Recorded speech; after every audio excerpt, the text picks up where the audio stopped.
Gracias, Padre, Hijo, y gracias, Espíritu Santo. Gracias por esta tarde de oración. Gracias por esta tarde de comunicación que hemos tenido contigo. Gracias por darnos el privilegio de poder entrar en tu presencia y alabarte. Gracias por tu sacrificio, por tu amor. Esta tarde te pido, Señor, que nos ayudes a ser transformados de acuerdo a tu palabra, a ser guiados por tu voz. Gracias, Señor, porque eres bueno. Pido esto en el nombre de Jesús. Amén. Amén.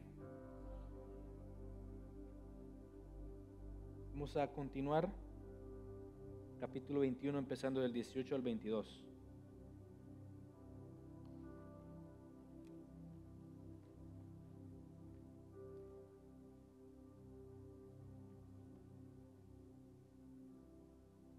Está un poco corto este pasaje, pero es un pasaje que ha confundido a la iglesia por mucho tiempo. Todavía hay debate de qué significa exactamente esta situación. Está como codificado el mensaje ahí. Hay diferencia en opiniones, pero veamos, tratemos de entender con la ayuda del Espíritu Santo. ¿Eh? Dice el versículo 18: por la mañana, volviendo a la ciudad, tuvo hambre, y viendo una higuera cerca del camino, vino a ella, y no halló nada en ella sino hojas solamente. Y le dijo: nunca jamás nazca de ti fruto. Y luego se secó la higuera. Viendo esto, los discípulos decían maravillados: ¿cómo es que se secó enseguida la higuera? Respondiendo Jesús les dijo: de cierto os digo que si tuvierais fe y no dudareis, no solo haréis esto de la higuera, sino que si a este monte dijereis: quítate y échate en el mar, será hecho. Y todo lo que pidiereis en oración, creyendo, lo recibiréis. Amén. Entonces está interesante porque hay debate aquí de qué significa esto, porque es un pasaje tan corto, no nos da mucha explicación, no nos da mucha información, solo nos dice que el Señor se acerca a una higuera, ve que solo hay hojas, no hay fruto, maldice esa higuera y le dice que ya no tendrá fruto jamás, y ya vienen los discípulos y dicen: mire, sucedió muy rápido esto. ¿Y cómo sucedió? Y el Señor les dice: mira, tengan fe. ¿Okay? Entonces no nos da mucho detalle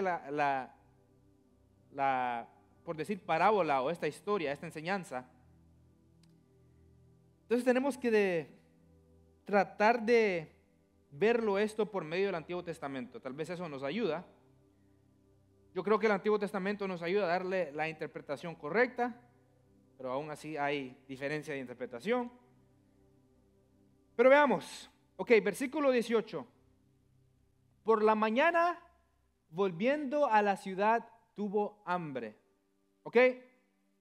Entonces sabemos que en el pasaje pasado que leímos, al final, en el versículo 17, dice que él salió fuera de la ciudad a Betania y posó ahí.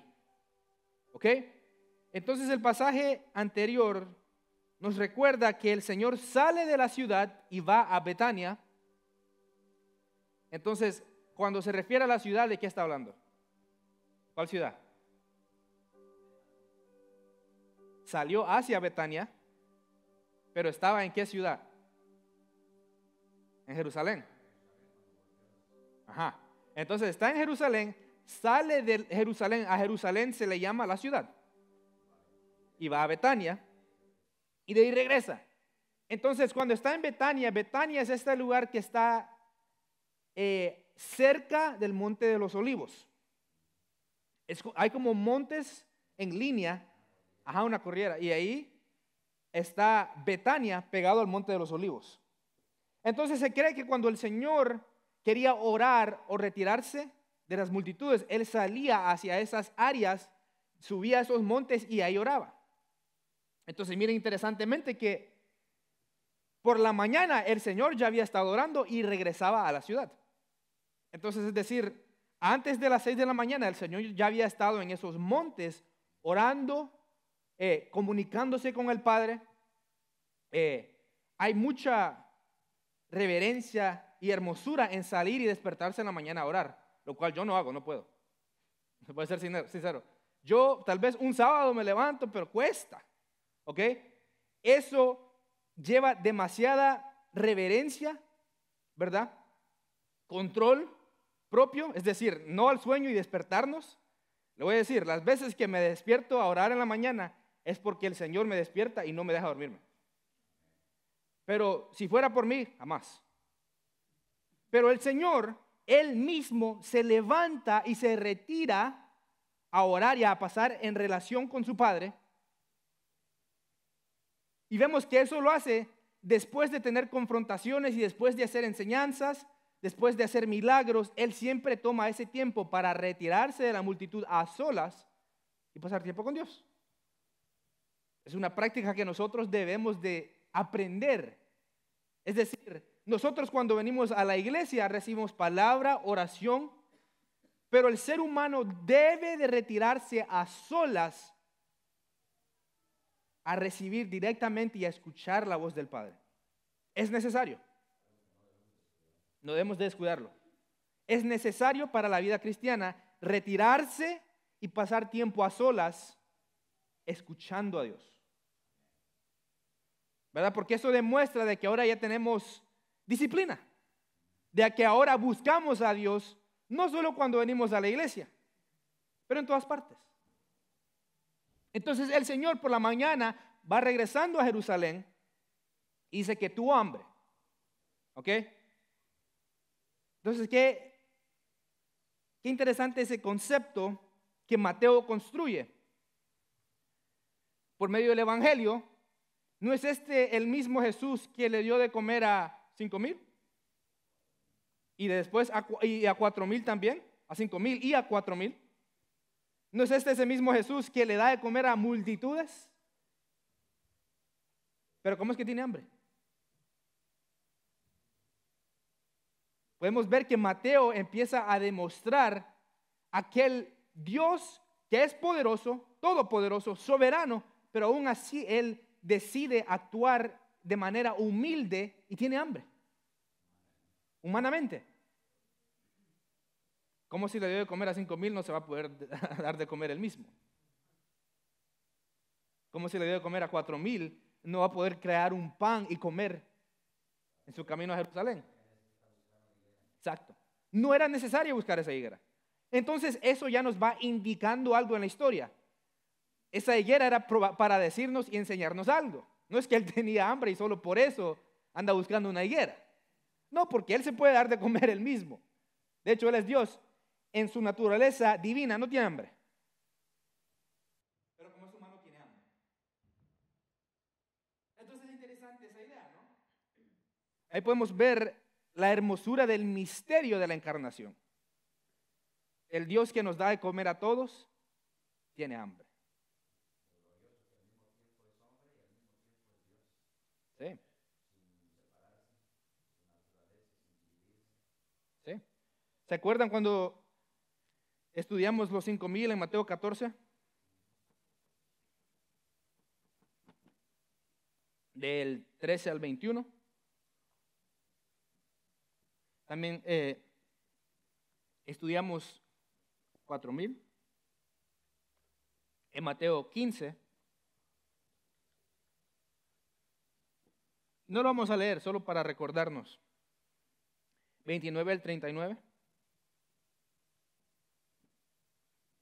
La imagen que pintaba, ¿no era verdad que el Señor estaba en un monte y les daba de comer a la gente?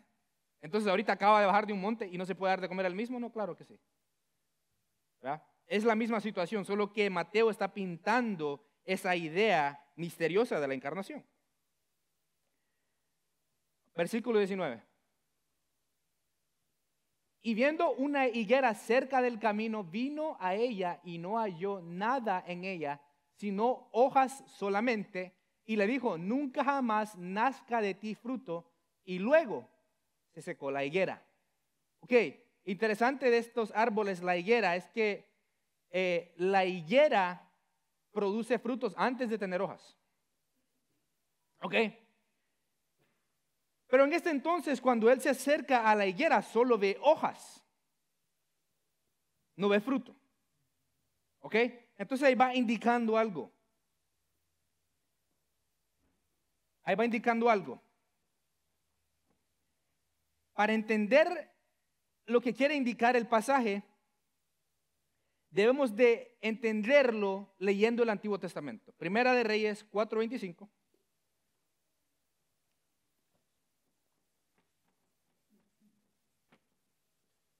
Primero, vamos a leer eso. Miren, aquí vamos a ver qué significa esa higuera. Y Judá e Israel vivían seguros, cada uno debajo de su parra y debajo de su higuera, desde Dan hasta Berseba, todos los días de Salomón. Entonces la higuera es señal de ¿qué? De una ciudad fructífera, de una ciudad que ha sido bendecida de parte de Dios. Eso representa la higuera. No nos está diciendo que ahí Salomón y las ciudades que estaban alrededor vivían tranquilos, debajo de su higuera, tenían fruto, tenían comida. Entonces esto representa bendición de parte de Dios. Cuando la higuera, prosperidad, cuando la higuera tiene frutos. ¿Ok? Ahora, veamos en Jeremías 8:13, el otro lado de la moneda.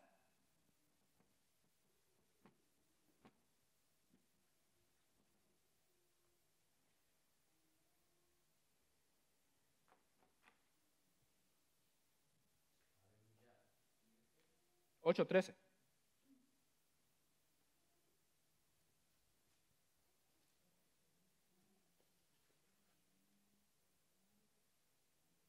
Y dice, miren, los cortaré del todo, dice Jehová.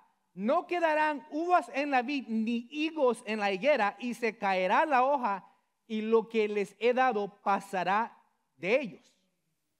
¿Ok? Entonces, cuando la higuera está seca y no tiene frutos, significa que Dios ha traído juicio sobre una ciudad.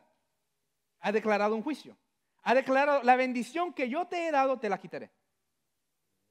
¿Ok? Ahora, leyéndolo en contexto, no es verdad que el texto dice que Jesús iba de regreso a la ciudad y ahí es donde ve la higuera. ¿Verdad? Entonces él va hacia Jerusalén y en camino a Jerusalén, él maldice la higuera. No cuando va a Betania. Cuando va hacia Jerusalén, él se encuentra la higuera a propósito y la maldice. ¿Ok? Ahora, tal vez esto suena un poco raro porque usualmente se nos dice Jerusalén, Israel, el pueblo escogido de Dios. ¿Ok? Pero la higuera está diciendo, cuando él va a camino hacia Israel, maldice esa higuera y Dios promete que él va a quitar el fruto y va a caer juicio sobre Jerusalén y sobre Israel. Pero usualmente se nos dice que Israel y Jerusalén es el pueblo escogido de Dios. Pero ¿cómo es que le va a caer maldición? ¿Ya están viendo? Miren lo que dice Charles Spurgeon. Él se acercó a ello como se acercó a los judíos. No encontró más que hojas, lo condenó a una perpetua esterilidad y lo dejó bajo una sentencia que fue justamente ejecutada rápidamente, así como Jerusalén pronto sería destruida. ¿Ok? Les acuerdo, durante el primer siglo, en el año 70, cayó destrucción total sobre Jerusalén. El templo fue destruido. Roma invadió Jerusalén. ¿Por qué? Porque rechazaron a la fuente de agua que sostenía esa higuera, el Mesías. Y sin agua, esa higuera tiene que caerse. La higuera que era Israel y Jerusalén habían rechazado el agua viva, que era Cristo. Y Cristo manda sentencia y juicio sobre Jerusalén. Todavía no había sucedido. Todavía no habían traicionado a Jesús. Pero no estábamos hablando de que había sucedido la entrada triunfal. Entonces, ¿qué iba a suceder pronto? La traición y la pasión de Cristo. Ahora, este pueblo, Israel, solo tenía hojas. Aparentaba ser un árbol vivo. Aparentaba ser hermoso, tener hojas hermosas, pero no había fruto. Tener vida, pero no tenía. No había fruto. ¿Ok? Entonces la higuera representa al pueblo de Israel.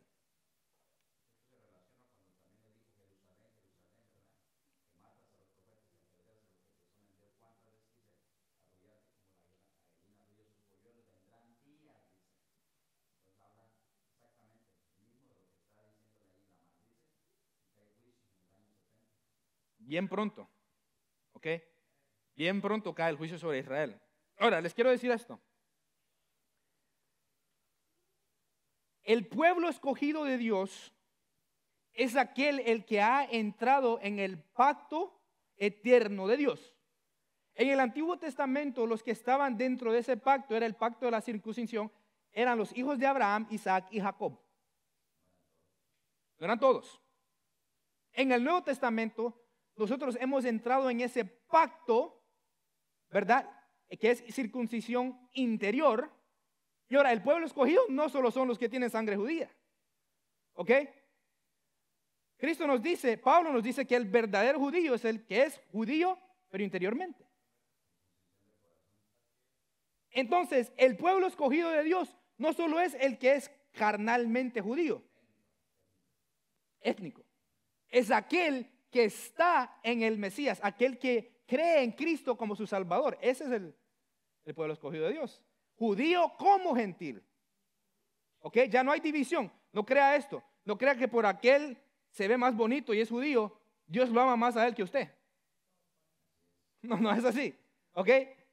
Aquel judío, porque está en Cristo, recibe amor y gracia de parte de Dios, pero usted, porque está en Cristo, también es pueblo escogido. Sí. Quiere decir entonces que no porque el pueblo de Israel es un pueblo étnico, que muchos lo confunden, dicen porque es un pueblo étnico que tiene la promesa, van a ser salvos. No. El pueblo de Israel no va a ser salvo. Tiene que aceptar a Jesucristo como su Salvador para que Israel pueda ser salvo. ¿Por qué? Porque a los suyos vino y los suyos no lo recibieron. Hay mucha gente que dice, sí, el pueblo de Israel, el pueblo santo de Dios. Sí es santo, gloria a Dios, pero hasta que gloria a Dios él acepte a Jesucristo como su Salvador. Necesita el Salvador. Por un ejemplo, si el judío, ahí vamos, si el judío es pueblo escogido de Dios y solo por ser judío recibe amor especial, entonces ¿por qué piensa que los fariseos fueron salvos? Los fariseos que rechazaron a Cristo, que decían crucifíquenle, que lo traicionaron, ¿fueron salvos solo por ser judíos? O aquel gentil o aquella mujer samaritana fue salva, que no era judía. ¿Ok? Entonces el judío es aquel que está en Cristo. ¿Qué dice aquí el texto? Ya no hay judío ni griego, no hay esclavo ni libre, no hay varón ni mujer, porque todos vosotros sois uno en Cristo Jesús. 29. Y si vosotros sois de Cristo, ciertamente linaje de Abraham sois y herederos según la promesa. ¿Ok? Nosotros somos hijos de Abraham espiritualmente porque estamos en Cristo. El fariseo, aunque es judío étnicamente, él no es hijo de Abraham. Se ha rechazado a Cristo. ¿Ok?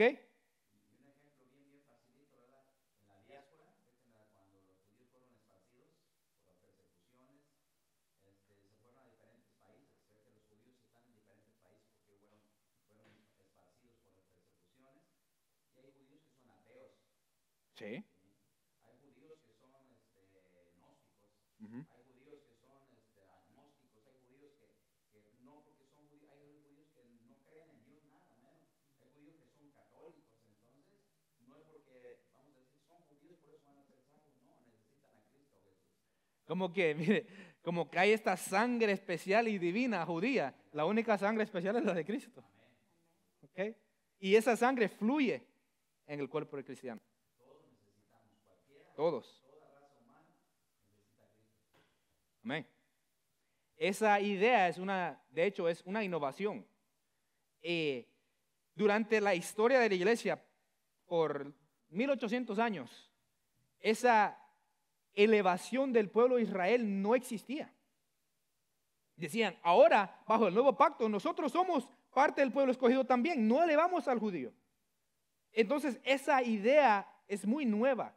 La idea de que ahora los evangélicos elevan y dicen, Dios ama a Israel y como que tiene un amor especial y a usted no lo ama.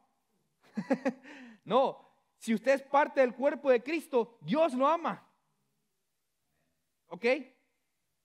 Dios tiene un lugar especial en su corazón para usted. Porque ya no hay, que dice el texto, ni griego ni judío, somos uno en Cristo Jesús. Amén. Amén. También leamos Romanos 2, 28 al 29.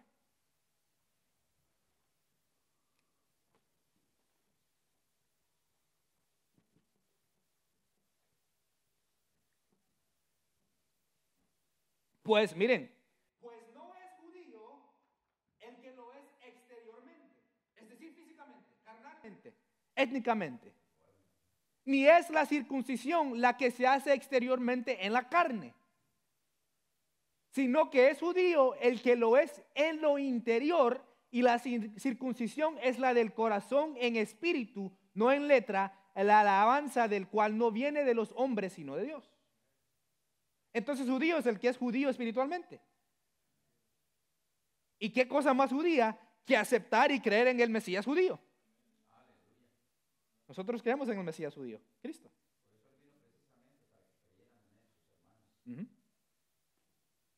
¿Ok? Entonces ya vimos que Israel es esa higuera que recibe la maldición de parte de nuestro Señor. Y de hecho vamos a leer en ese mismo capítulo más adelante, donde se da una parábola. Ahí lo dice con claridad. Esto nos va preparando para esa parábola, que lo dice con claridad más adelante en el capítulo. Pero leamos versículo 20. Viendo esto, los discípulos decían, maravillados, ¿cómo es que se secó enseguida la higuera? Se sorprendieron. No, me sorprende esa mentalidad. Que venga Jesús ver todo tipo de milagros y siempre, ¿cómo es que? Como que no saben que Jesús es todopoderoso, siempre actúan de la misma manera. Gloria a Dios, nosotros debemos de asombrarnos siempre que vemos un milagro. Igualito. Siempre usan ese lenguaje como que siempre se sorprenden al ver el poder de Dios. Lo que es asombroso es el milagro, pero el poder de Dios no nos debe sorprender, ya sabemos que es todopoderoso. Ajá.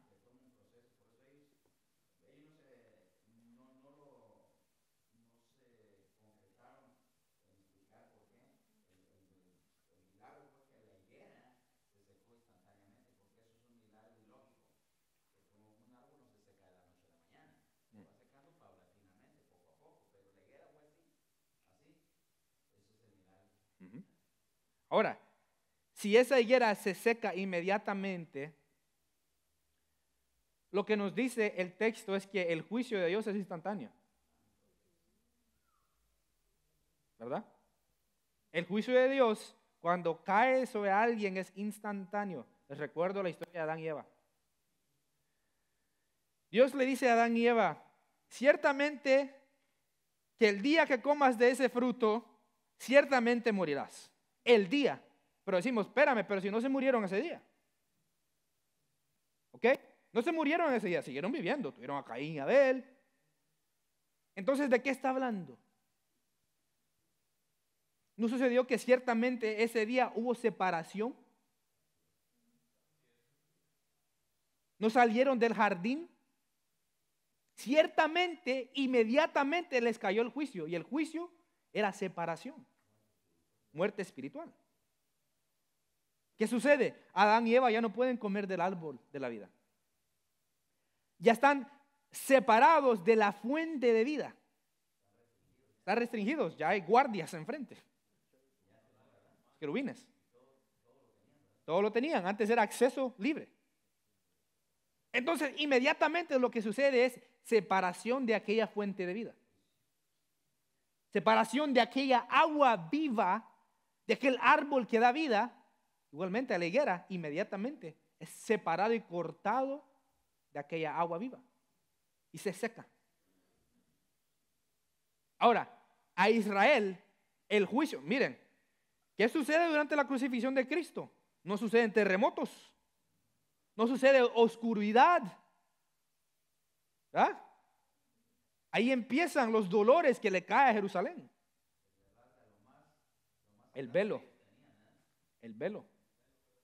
Primero el velo y después el templo completamente destruido. El templo. Entonces ahí podemos ver que el juicio de Dios es instantáneo, pero también la vida que viene de parte de Dios es instantánea. Cuando Dios regenera al ser humano, instantáneamente usted recibe vida y ahora va de muerto a vida eterna, instantáneamente. Así es el poder de Dios. Así es el poder de Dios y la palabra de Dios es así, ¿verdad? Cuando nosotros somos regenerados y declaramos que Él es el Señor y nuestro Salvador, le digo que usted tiene vida eterna instantáneamente. No es para mañana, no es para cuando se muera, usted ya está en vida eterna. Juan 17:3, no es un proceso, es instantáneamente. Usualmente se nos dice que la vida eterna empieza cuando muere, ¿no? Ahí entramos a la vida eterna, pero Juan 17:3 no nos dice eso. Podemos ponerlo. Y esta es la vida eterna, que te conozcan a ti, el único Dios verdadero, y a Jesucristo a quien has enviado. La vida eterna empieza cuando usted entra en relación con el Dios eterno. No es cuando muere. Ahí seguimos en vida. ¿Ok? Entonces ahí podemos ver el juicio de Dios es instantáneo, pero también la vida. ¿Ok? Ese es el poder de la palabra de Dios. Ahora, vamos al versículo 21. Respondiendo Jesús les dijo: de cierto os digo que si tuvierais a este fe y no dudaréis, no solo haréis esto de la higuera, sino que si a este monte dijereis: quítate y échate en el mar, será hecho. ¿Ok? ¿Usted ha visto a alguien con fe agarrar un monte y echarlo al mar? Yo no. Yo todavía no. ¿De qué está hablando esto? Si la higuera no es literal, ¿ok? Claro que sí sucede, se seca literalmente, pero la higuera es analogía de algo espiritual. Representaba, ¿qué? Juicio. No es verdad que Cristo le ha dado a su iglesia poder para atar y desatar, es decir, traer juicio. Pero dicen, pero nosotros no somos los jueces. Le voy a decir cómo es que la iglesia declara juicio sobre alguien. Muy sencillamente. Si nosotros traemos la palabra del evangelio a la vida de alguien y esa persona la rechaza, nosotros podemos decir, esa persona no está en Cristo. Eso ya es un juicio. ¿Ok? Yo puedo decir, esa persona ha rechazado el evangelio, ha blasfemado en contra de Dios, esa persona no es cristiana. He dicho que hay un juicio sobre esa persona. No es decir que no puede ser restaurado. Pero en ese entonces la iglesia puede decir, esa persona no es parte del cuerpo de Cristo. Eso ya es un juicio. ¿Ok? Ahora, nosotros no tenemos juicio eterno. No podemos decirle a esa persona, tú nunca vendrás a los pies de Cristo. No, eso no lo podemos hacer. Pero podemos decirlo en ese instante, esa persona no le pertenece al cuerpo de Cristo.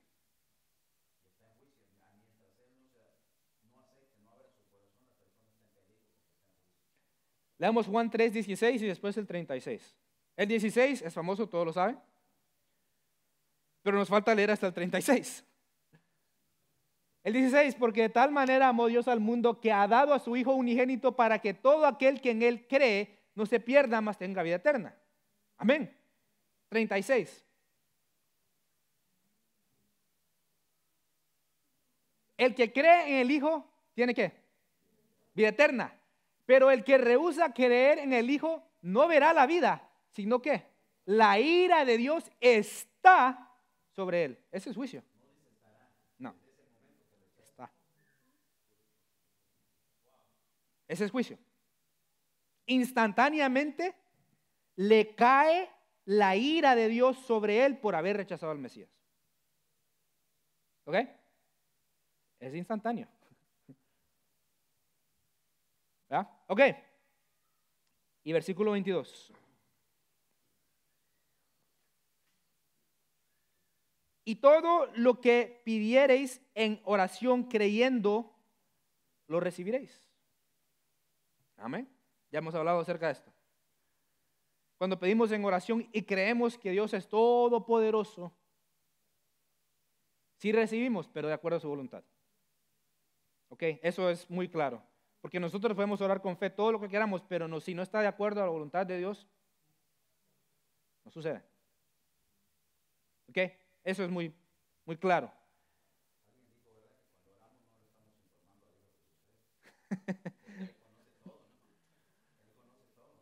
Sí.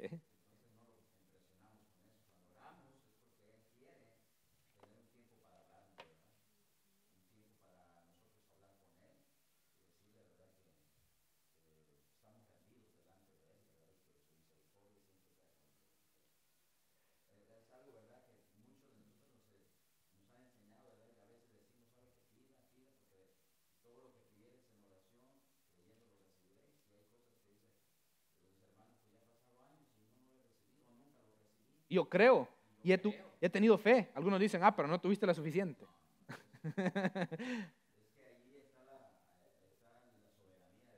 Amén.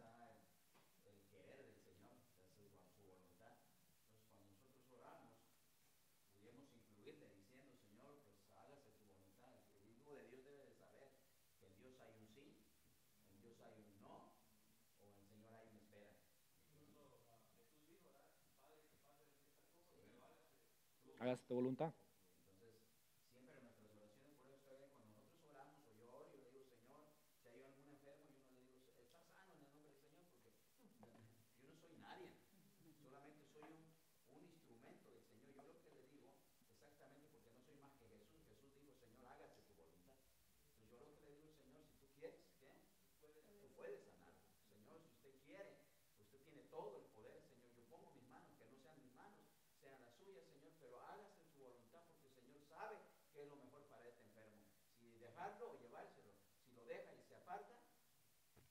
Mm.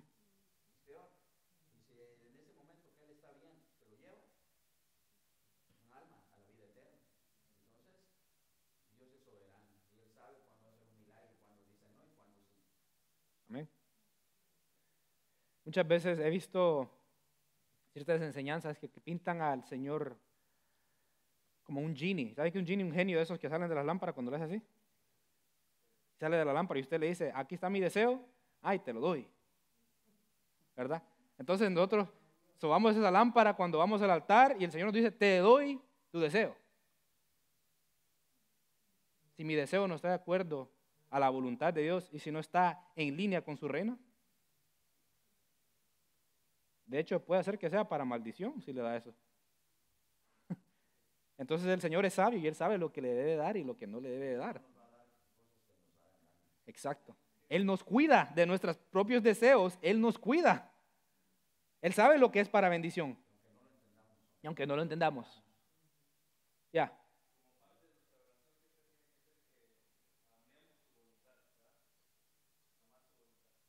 Amén.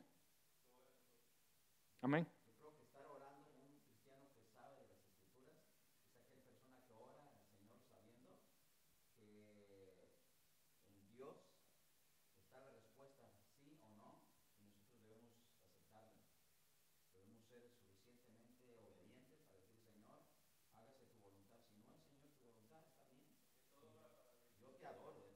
Amén.